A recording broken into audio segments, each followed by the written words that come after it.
Apa pentingnya ilmu? Sampai Al-Imam Asy-Syafi'i pernah mengatakan, man arada dunya fa'alaihi bil ilmi. Kalau ingin sukses dunia, mesti pintar, mesti punya ilmu, belajar.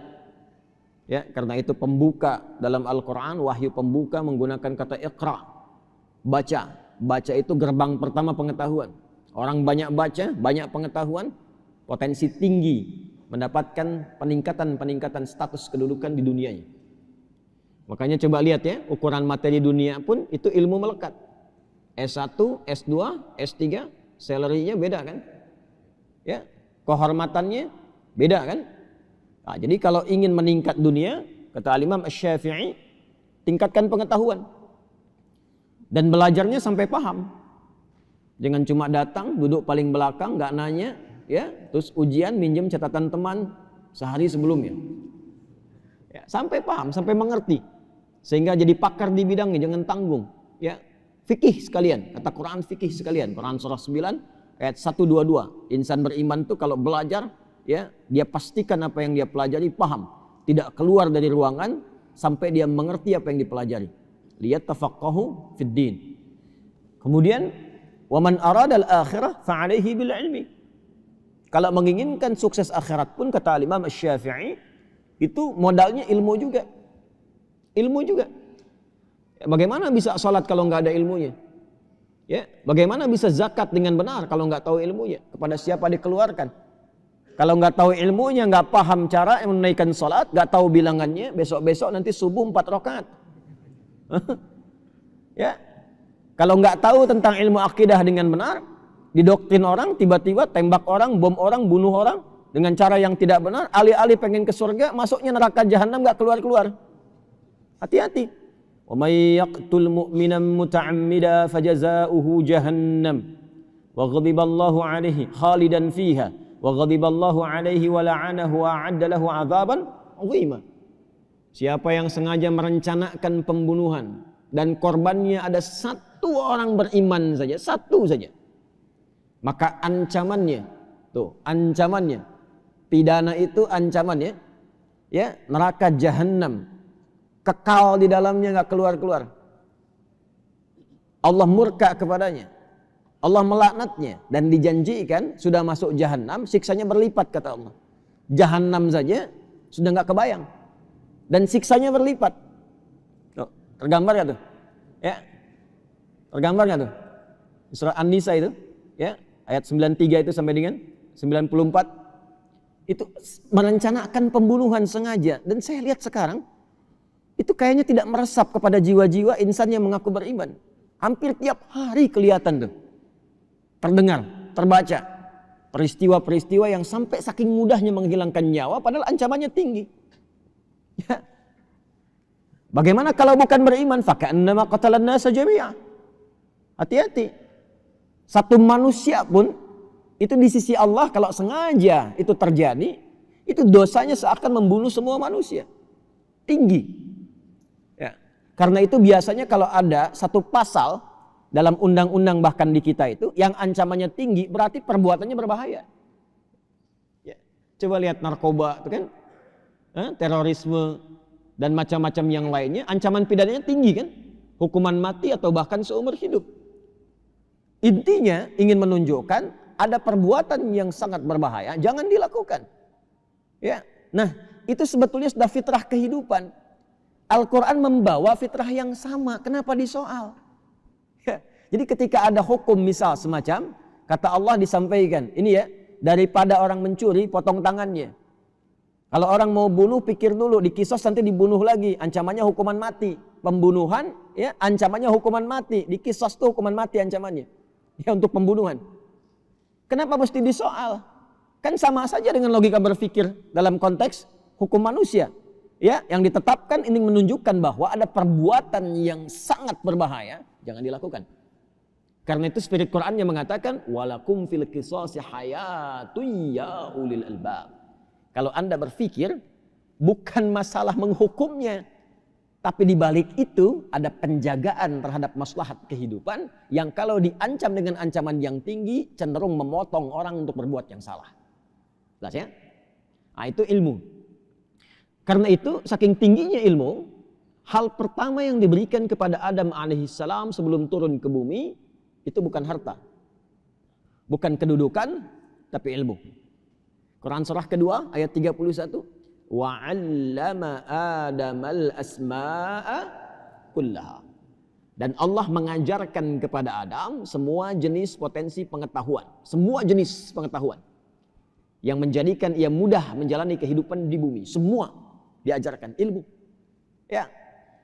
Karena itu semua para nabi, rasul, karena bertugas membimbing umatnya di setiap eranya, dan Rasulullah SAW ditugaskan membimbing umat dan risalahnya berlangsung abadi walaupun beliau wafat sampai akhir kehidupan, maka fitrah semua nabi mendapatkan ajaran langsung dari Allah.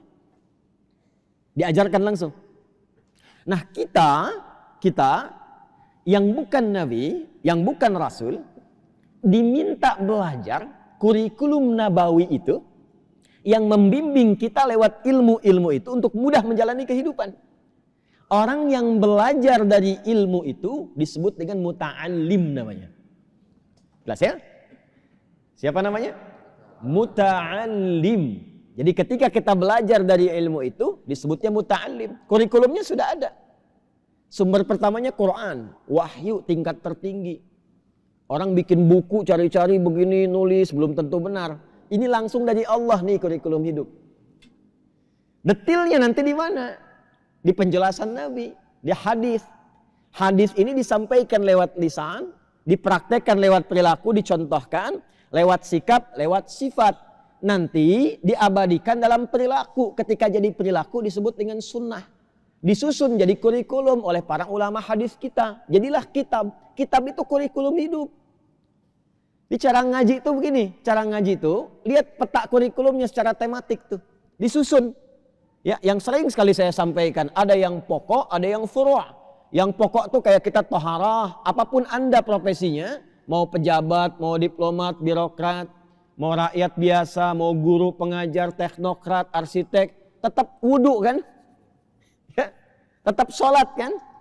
Ya kan? Puasa juga kan? Nah, itu yang pokok namanya. Nanti disusun babnya apa saja. Bab menjaga iman, kitabul iman. Ada ayatnya, ada hadisnya. Apalagi misalnya bab taharah, ya, bab tentang sholat. Disusun babnya, ada ayatnya, ada hadisnya. Nah, nanti yang sifatnya furu', cabang pilihan kehidupan, tuh milih sesuai passion, bakatnya masing-masing. Yang mau bisnis, nanti ada bimbingan bisnis disebut dengan kitabul buyu'. Yang di pemerintahan nanti ada kitabul imarah. Yang di ilmu ada kitabul ilmi. Semua ini sudah dihimpun oleh para ulama hadis kita. Dimudahkan kepada kita bentuknya kurikulum. Yang paling viral misalnya Sahih Al-Bukhari. Al-Jami' As-Sahih Al-Musnad Al-Mukhtasar min umuri Rasulullah sallallahu alaihi wasallam wa sunanihi wa ayyamihi. 97 kurikulum hidup, 97 bab. Topik. Ya, dibuka satu-satu ini. Ini topiknya, ini hadisnya. Ini topiknya, ini ayatnya, ini hadisnya. Tinggal kita buka profesi kita apa, pelajari yang pokok, pelajari yang furu'. Kalau pengen lompat ke masalah ibadah saja, cari kitab sunan. Makanya Sunan Abu Dawud, ya, Sunan Ibnu Majah, Sunan At-Tirmidzi misalnya, ya, Sunan Abu Dawud susunannya kitab sunan itu dari masalah fikih, kitab hadis yang disusun berdasarkan urutan fikih. Dimulai dengan kitabut taharah nanti, kitabus shalah, kitabus siyam, kitabuz zakah.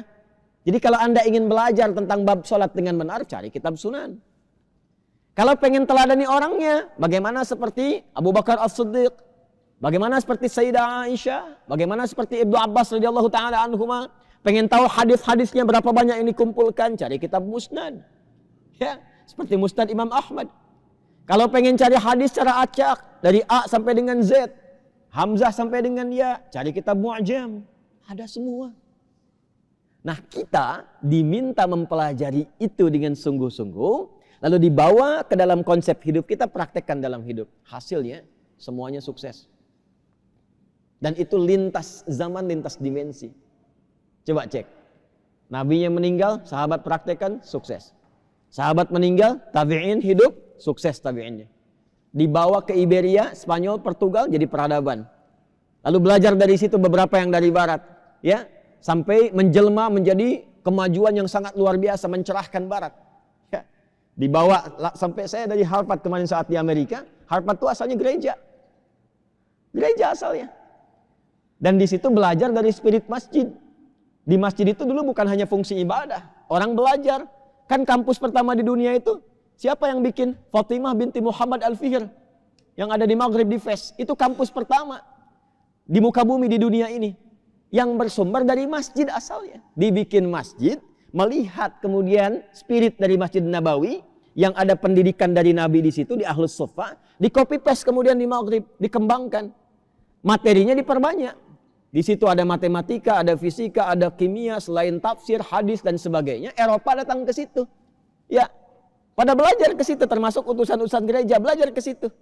Ya, dan itulah beliau yang ahli syam, ahli tahajud. Fatimah binti Muhammad Al-Fihir ini ahli puasa, ahli tahajud. Dari Qairawan asalnya, dari Tunisia. Saya pernah ke Qairawan. Dan itu yang pertama kali mendesain toga. Toga wisuda itu yang desain itu perempuan orang Islam. Gak banyak orang tahu itu. Makanya awalnya segi 4, hitam kan? Ya, itu spiritnya dari Ka'bah. Ini bukan ilmu takatik ya.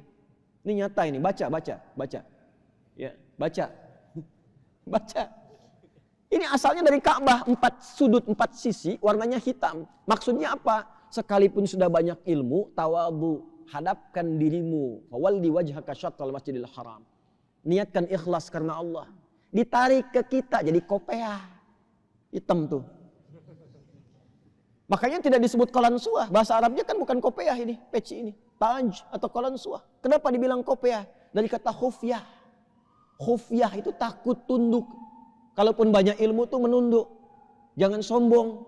Kalau udah pakai kopiah itu tunduk, jangan sombong. Kalaupun ilmu banyak, jangan mudah salahkan orang. Ya, tenang, baik. Pakai baju koko, baju takwa, walibasu takwa dzalika khair. Bawahnya sarung. Kok sarung? Kan bahasa Arabnya izar. Kenapa bukan izar? Dari syar'an, sarungan. Hidup itu pakai syariat, syar'an. Hiduplah dengan syariat. Gunakan takwa. Kalau sudah soleh, tunduk. Kakinya pakai baqiyak. Al-baqa wal yakin. Itu asalnya. Makanya orang pesantren pakai baqiyak kan? Ya, baqiyak itu dari mana katanya itu? Al-baqa wal yakin. Ya, melangkah dengan yakin pasti. Wal baqa lillah, karena Allah. Itu asalnya. Orang tua kita itu tidak banyak dulu materinya, cuman dipraktekan. Orang sekarang banyak materi nggak dipraktek-praktekan gitu. Banyaknya diperdebatkan.